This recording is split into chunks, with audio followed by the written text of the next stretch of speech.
Good afternoon, folks, and welcome back to the November Paulding Pulse. This is the place where we all meet, and we get to discover that, Paulding County, it's more than just a place. It is a community where we are unified, we come together, and we lift one another up. And, that's what we're here today to do, is just share some stories with you, some updates, some events that's going to be taking place in the month of November. So we're just going to dive right into it and let you know what's taking place here in Paulding County in our own hometown. On Friday, November the 8th from 11 to 4, there's going to be a community blood drive in the city of Hiram. This is going to take place at the event place that is located at 855 Hiram Douglasville Highway. That is Highway 92, those of you that have lived around here for any period of time. So come out and make a difference in someone's life. And if you give blood, we encourage you to come out and to take part in this to help local patients, our local hospital. So plan on coming out on November the 8th. On that same day, on November the 8th, that afternoon at 7:30, at the old historic downtown Dallas Theater, there's going to be a cover band, Resurrection. That is a Journey cover band, and they are going to be singing the old hits of Journey. So, don't stop believing, folks. Just come on out and take part in that. Spend an evening of nostalgia and live music and entertainment. Tickets are $27, so come on out to the Dallas Theater at 7:30 on November the 8th. Have a wonderful time with your family. Also, on November the 12th, this is on a Tuesday from 10 to 2. There's going to be a Veterans Memorial ribbon cutting taking place in Hiram. This is at 126 Harris Drive, Hiram, Georgia. Dedicating a new Veterans Memorial Monument there in Hiram. So mark your calendar and plan on coming out and being part of that as we dedicate just a little bit of space and just some time to our veterans and thanking them for their sacrifice and their dedication, and also marking the legacy that they're leaving for future generations. So plan on coming out on November the 12th. Now, folks, we always spotlight someone each month, and we like to let someone share their story. And it seems to be that, we got a lot of folks in our leadership positions here in the county that they've reached that point in their career that, they're wanting to ride off into the sunset, if you will, into retirement. And we got to spend a little time with our Sheriff Gary Gulledge. And we sat down with him and just give him an opportunity to reflect on the challenges and the accomplishments of his, distinguished career in law enforcement, and also share some thoughts about retirement that he'll be doing here at the end of the year. So we want to cut away and just share that with you, and I know you're going to find it as entertaining as what we did. Gary, thank you for taking time with us today to just reminisce and reflect on a great career. So thank you for taking time with us. My pleasure. Thank you for doing this for us. We've known each other for a long time. It's been a while. It has been a while. So it's quite an honor to get to spend this few minutes with you. Didn't realize that we would get to this spot in our lives quite so quickly, but here we are. It got here fast, didn't it? It did. Let's get started. And I guess first thing that I know a lot of people like to know, well, first of all, how long have you been in law enforcement? I know you've been sheriff for, 16 years? I'm in my 16th year as sheriff. I started here in May of 1990, so 34 and a half years. Wow. It's been a long time. It has. What inspired you to want to be in law enforcement? Kind of a funny story. Actually, I had no inspiration at all to do this. I was not happy with the job I was in, and my brother was actually in jail here and was an outside trustee, was working, and I talked to him one evening, and he said they was looking for jailers up here, and if I was interested in a job, I ought to come by and talk to the sheriff. Something, it just piqued my interest, and I went by and talked to the sheriff and sat down and talked to him a few minutes, and he told me if I'd shave my beard off and get a haircut, he'd put me to work. So here I am. So you've seen a lot of changes in 34 years. It's been a lot. How is the role of let's just reflect on the sheriff. How's that role changed in your time? quite a bit in my time. So I went to work here in 1990 for Sheriff Grogan. Then I worked 16 years for Sheriff Harris, and then I become the sheriff. There's a lot changed here, and basically most of it's from population. People here has changed. When I first went to work here, we'd go weeks and not ever get a call. And now our guys we'll get hammered day and night. Then it went into where usually at night shift, especially during the week around here, 10, 11, 12 o'clock at night, everything just died. Now they're getting hammered around the clock. It never ends. We're answering, probably when I started on patrol, we put 3-4 calls a day per shift would have been a busy day. And now these guys are answering 8 and 10 calls each per shift around the clock. But there's 180,000 people here now versus when I started, there's probably 30,000 people in the county. And back when I started, they never called us for anything unless it was extremely serious. Usually when they called us, somebody was dead, dying, or bleeding. And now they call because the neighbor's cats walked into the yard. They call for anything. So we get a lot of calls for service here. Just take a couple of moments. What are some of the things, your greatest accomplishments that you're most proud of?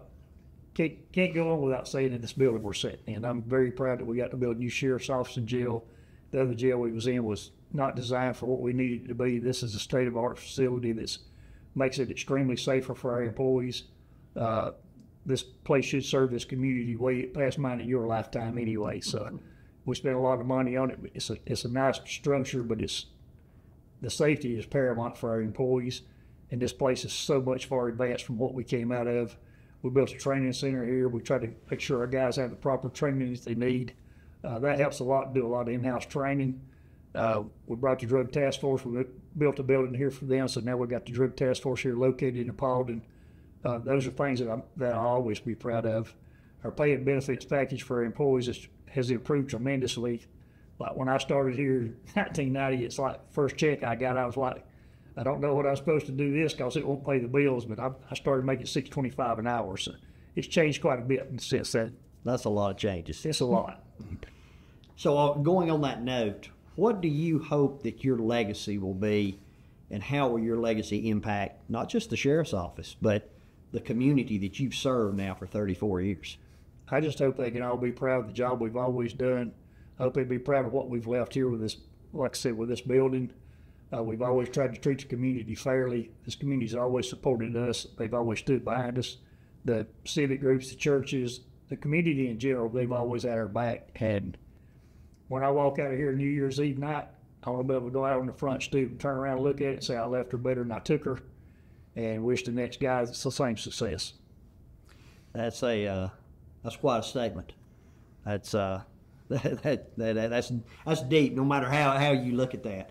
How do you think that the public's perception of law enforcement has changed during your tenure?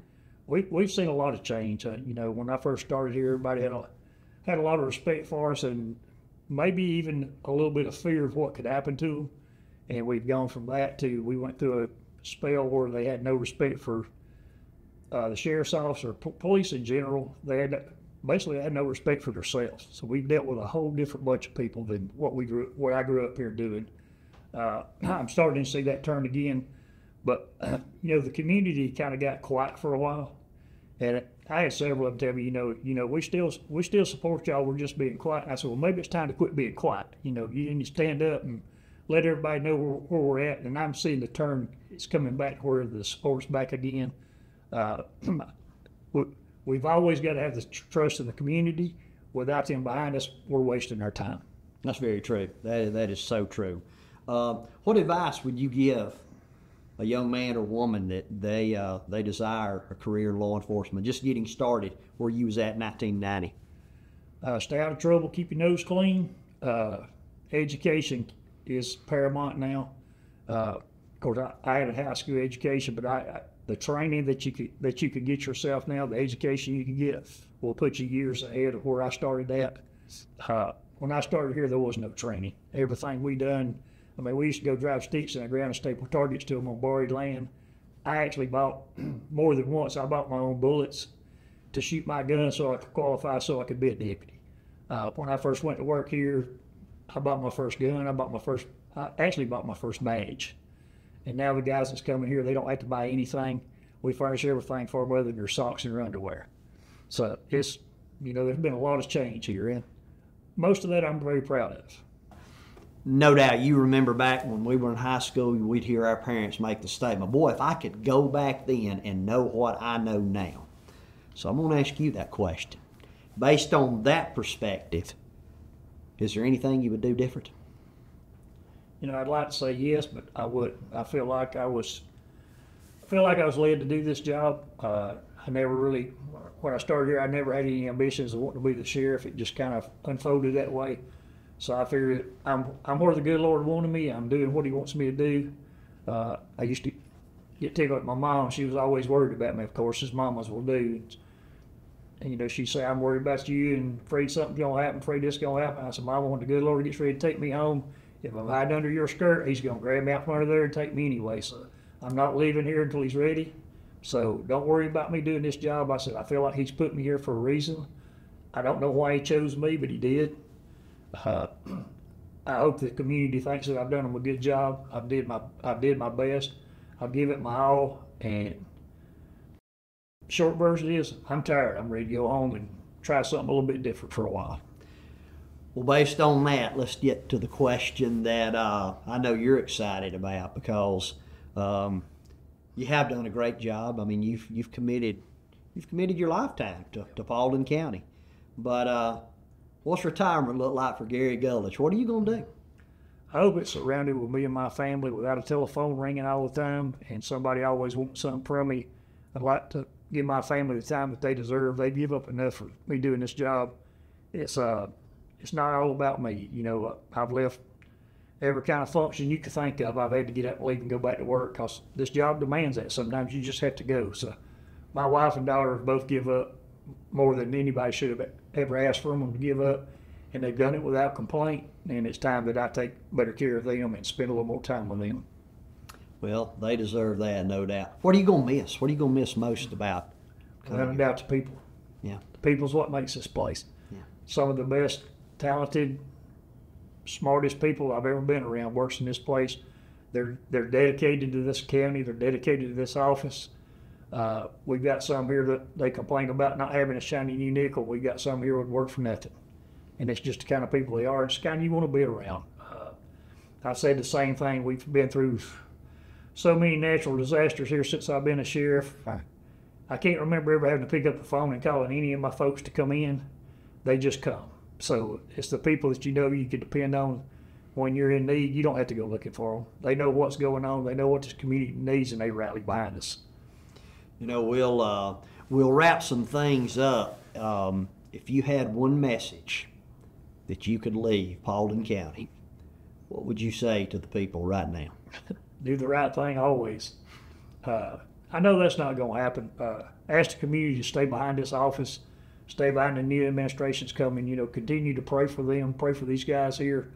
We went through a time where I was really hoping I was going to be able to get out of here with really the lead thing in my retirement speech was going to be I got out of here and never lost a man.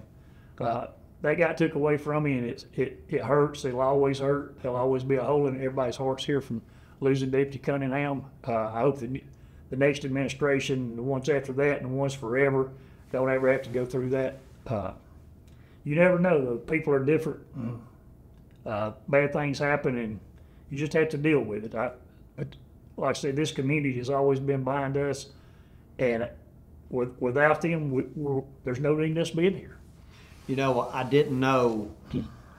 I was reluctant. I didn't know if we wanted to go there in the interview. I'm minding your time here, but you sort of led us there. So I have to ask, how has that and many other things that you've seen in your career, how's that affected you personally? Like I said, there'll always be a hole in my heart. Wish there was something we could have done different. Luckily, I don't feel like it was any kind of a training deficit. It wasn't an equipment deficit. It was just he was ambushed. Really, no way to get around it. This agency will always remember him. Will always miss him, and it'll always be a hole in my heart. It's one of the things that I wished I could get by without, but it just didn't happen. Yeah, like we say, known you a long time. Didn't know that when we were in school together that we was going to be sitting here and I was going to be bidding you farewell in your retirement. But I wish you and Susie the best, and I thank you for taking time today and just allowing me to sit down with you and spend a little time. And I wish you many, many more years in your retirement, and you get to do everything that Gary Gulledge not only wants to do but deserves to get to do. I hope we get to have a little bit of fun. I know you will. I appreciate you coming and talking with us. Thank you, Gary. Thank you, sir. Folks, thank you very much for sitting down with Gary with us and just listening to that. You know, he has dedicated, I believe he said 34 years of his life. And we wish Gary and Susie nothing but the best and just a wonderful future. If anyone deserves a great retirement, it's definitely our Sheriff Gary Gulledge. So best wishes to you and your family, Gary, and many, many years of happiness in retirement. Now, folks, we're entering into the holiday season. And everybody gets excited. I know nobody gets as excited about the holidays as I do. If you don't believe me, you just check with any of my family and they'll tell you. Well, on November the 23rd, this is on a Saturday, 3 to 7 in downtown Dallas is the annual Christmas tree lighting. There's going to be festivities. There's going to be live music. There's going to be vendors. Food trucks will be there. So, folks, plan on coming out to downtown Dallas. This is Main Street in Dallas, the annual tree lighting, as we kick off the holiday season, entering into the holiday season, time of festivities, time of joy, and just sharing time with friends and family, co-workers. So plan on November the 23rd for the annual tree lighting in downtown Dallas. Now, while we're talking about holidays, we want to remind everyone that on November the 28th and the 29th, all of the Paulding County government offices will be closed in observance of Thanksgiving and the day after Thanksgiving. Everyone, we will open back up on Monday. I believe that is December the 2nd. It'll be business as usual. Regular hours will resume, but we are wishing everyone a very happy Thanksgiving. So all government offices in Paulding County will be closed on November the 28th and 29th. Now, folks, as we are talking about the holidays, I cannot stress enough, you know, many of us were blessed enough that we're able to, we buy our children and our grandchildren those toys, but, you know, not everyone is quite as fortunate. But we have an opportunity here. We've got a Toys for Tots donation drop site here at the Watson Government Complex. It is located at 240 Constitution Boulevard in the lobby of the admin building. As you come in, if you'll just look straight ahead, there you'll see the box setting, big white box with the red lettering, Toys for Tots. We will be collecting new unwrapped toys starting now all the way up until noon on December the 9th. So, folks, tell all of your friends, your family, your co-workers, folks you go to church with, civic organizations, take some time this holiday season and bring a new unwrapped toy to the Watson Government Complex. Drop it off for Toys for Tots and make a difference in a child's life this holiday season. Well, folks, that brings us to an end to the November Paulding Pulse. And as we've already stated, I think you can see that we are not just a place on a map. We are a community, that we are connected, we are unified. And folks, we had some time here to get to see just how we can make a difference in one another's life. So please remember, take this spirit into the holiday season. We wish everybody a very happy Thanksgiving. And remember, stay safe, stay connected, and meet us next month at the Pulse of the Action.